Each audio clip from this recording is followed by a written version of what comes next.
insistindo, né? Insistindo não, o Novaes falou, não faz uma página qualquer, faz, né, como é quadrinho nacional, põe algumas imagens que tem a ver com o texto, porque ela estava só um texto com uma foto grande.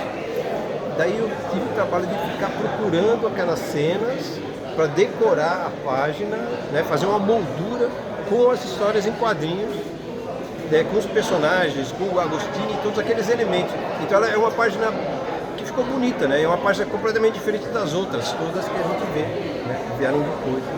Então é isso. Né?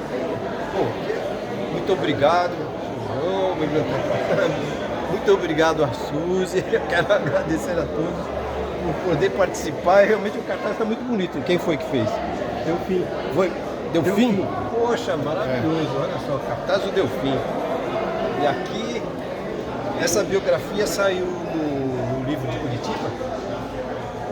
Essa reprodução não é? Foi você que montou? Acho que é a Suzy. A Suzy que montou. Isso é muito legal. Eu acho que é Ah não, é do Guia dos Quadrinhos a informação. Aí tem um cartaz. Essa foto é uma foto que saiu num livro, que foi um livro muito trabalhoso, um livro mais legal, acho que eu fiz, sobre as histórias de quadrinhos de super-heróis, que foi publicado pela Chiaro Escuro.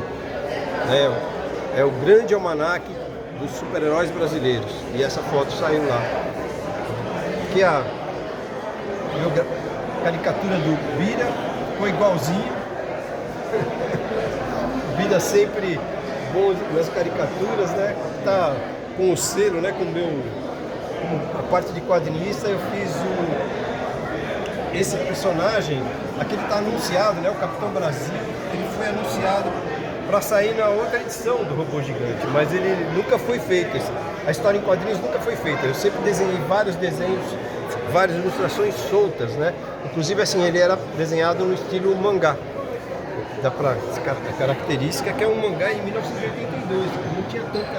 Não tinha gente fazendo mangá em 82, é muito pouco, só o Cláudio Seto.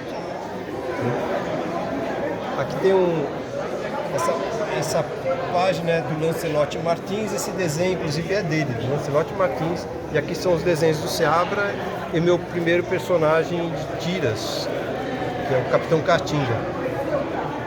É um cangaceiro, não é justiceiro, é um anti-herói, né? Ele vive fugindo o tempo todo. Aqui tem Ultra Boy e os Amor, os dois são essas duas edições são de 1982, da editora Grafipar.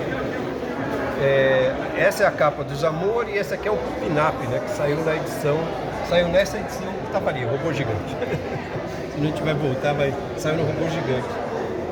Aqui é o meu período quando comecei a fazer as sátiras imitando a Mad, e logo de cara a gente já tira um sarro da própria revista Mad, né? Fazendo a briga da Mad e do Cricket, que era uma revista que saiu nos Estados Unidos e no Brasil não saiu. Aqui a Clique aqui também, a Clique, e eu brinquei com a revista Cripta, que existia na época, era uma revista de terror, então fazendo a Cripta, naturalmente com o símbolo do Corinthians é uma religião, então também o Drácula também tem medo do símbolo do Corinthians, do corintianismo. Aqui são as minhas tiras do Nerso Gonçalves, que faz essa série o Nerso saía na série Caras e Caretas, e nessa sequência, essa página é uma página dupla de um fanzine, né, do Vorney Almeida de Souza, que foi quem me apresentou o cara que eu coloquei nessas tiras, que é o Ed Ted, da banda Coqueluche. Aqui eu desenhei o Ed Ted sem conhecer ele. Quando eu conheci, daí eu passei a desenhar o Ed Ted com a cara dele mesmo. E atualmente eu tenho amizade com o filho do Ed Ted, que tem a banda e faz alguns especiais, né, de shows de rockabilly com a banda Coqueluche. O meu mascote é esse personagem, o Nerso Gonçalves. Aqui está o Ultra Boy, daquela edição do Robô Gigante, né? E essa página mostra a minha participação nos quadrinhos de Curitiba, né? Essa prancha dupla faz parte de um guia sobre os artistas de quadrinhos em Curitiba. É um livro bem interessante. interessante que é fácil de achar na internet gratuitamente. É um livro que tem mais de 400 páginas, é um belo livro que dá para ver em PDF, baixar em PDF. E aqui é um material que eu trabalhei, eu levava as tiras para publicar em Curitiba, as tiras do Chucrute, em 1976 até 78. Aqui tem o mesmo personagem, na minha participação no jornal Diário do Povo daqui de Campinas. Uma página salva pelo João, que eu não tenho essa página de 77. No começo, essa coluna era inteirinha de quadrinhos brasileiros, todos feitos pelos desenhistas que se reuniam no Clube do Gibi em São Paulo, nessa época aqui. Então, cada tira era de um personagem diferente e nós éramos em 12 artistas de quadrinhos. Aqui está a fase onde eu comecei a publicar essas páginas inteiras, coloridas, falando de histórias em quadrinhos. E isso daqui começou, que é uma coisa que já que dá para gravar, assim, começou porque eu ia sair de férias e eu fui negociar para eu sair alguns dias antes. Então o editor do jornal pediu para eu fazer uns artigos sobre quadrinhos para eles publicarem nesse período de 3 dias antes de sair de folga. Mas eu não escrevia os artigos com frequência, escrevia muito de vez em quando. Então eu fiz uma série de artigos e esses artigos saíram numa página só. Quando eu voltei de férias, disseram que a minha função deixaria de ser ilustrador simplesmente e autor de tiras e ilustrações e charges. Eu tinha que me dedicar mais a páginas sobre histórias em quadrinhos. Passou a ser semanal e depois saía 2 vezes por semana, que era no jornal Folha da Tarde, no caderno FT Show.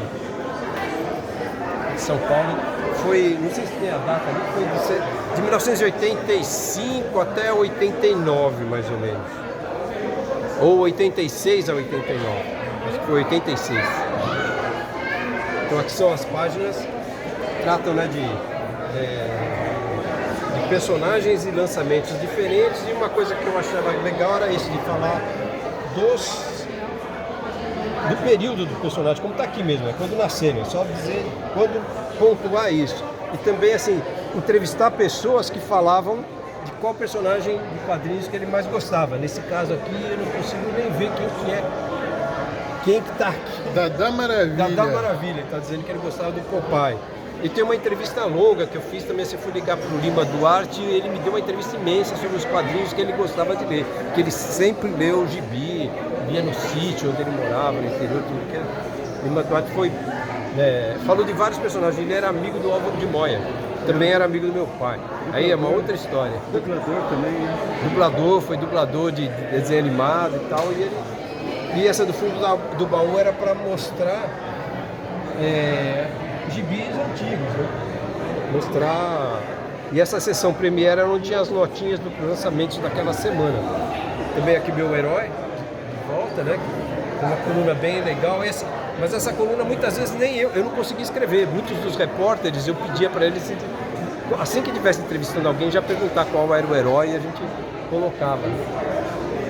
Aqui tem do mesmo jornal Folha da Tarde, eu cheguei a fazer artigos às sextas-feiras e a coluna saía aos sábados, em cores, né? E aquele era sempre uma coisa específica, né? E no caso aqui sobre o dia, né? Sobre o Colonese, essa é sobre o Eugênio Colonese. Ficou um grande amigo meu, eu acabei publicando muita coisa dele, né? Esse foi o artigo, aqui está uma reprodução do Clube, mas esse artigo saiu na revista Calafrio. E a partir desse artigo eu comecei a colaborar com a Calafrio e também com muitas outras editoras, porque eu estava focando os quadrinhos brasileiros.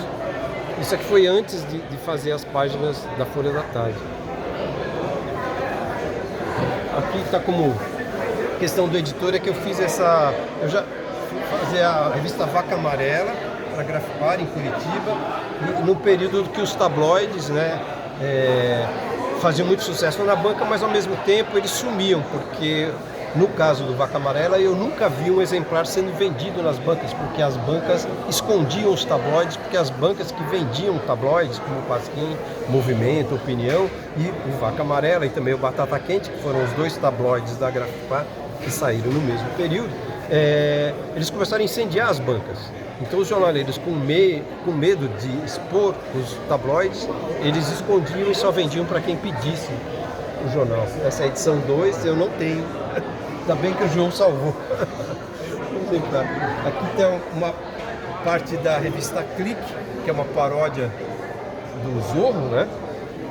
E o cartoon, essa ideia do Zorro escrever o Walt Disney é do Paulo Paiva, né? Ele que fez a piada, tem o crédito dele aqui. Paulo Paiva era um amigo e sócio da editora Maciota, editora Press, e ele criou o personagem Maciota, é um grande humorista. Aqui uma arte que eu fiz para a capa da revista, que eu mesmo editei também. A biografia é uma biografia disfarçada do Bruce Lee. Tenho minha participação no lançamento das revistas Periquitas, que a revista Periquitas ela foi produzida, levou-se 18 anos para ela ficar pronta, entre idas e vindas da Krau, que está aqui no meio, que foi a coordenadora do projeto, mas a revista só pôde ser feita quando eu entrei com a editora Calaco para poder lançar as Periquitas. Ela só ficou viável, era uma revista feita só por mulheres, mas precisou de um homem para poder fazer. E aqui está aquilo que eu acho que é o livro mais importante, né, dos livros que eu fiz, das obras que eu fiz, que é a trajetória dos 100 anos do Tico Tico. Esse livro foi coordenado assim, pelo Valdomiro Vergueiro e pelo Roberto Elísio, mas assim, na hora de fechar eu acabei juntando muito mais coisas do que eles tinham preparado já.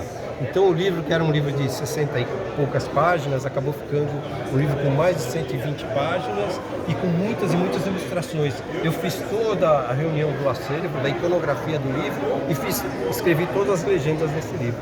E o que é legal desse livro é que ele tem o número 1, o facsímile da edição número 1 do Tico Tico, vem encartado dentro do livro, numa bolsa de plástico, na última página do livro. É um livro realmente muito bonito e raro. É isso. Muito obrigado. Muito obrigado. A gente que agradece. Obrigado à biblioteca. Maravilhosas. Homenagem surpresa. Fiquei... E fico, né? Surpresa. Muito obrigado. Lisonjeado mesmo. É uma forma assim, eu completei 50 anos de carreira como autor de histórias em quadrinhos, começando com os fanzines, e realmente uma honra ter essa exposição muito carinhosa. Muito obrigado. Valeu, Ju.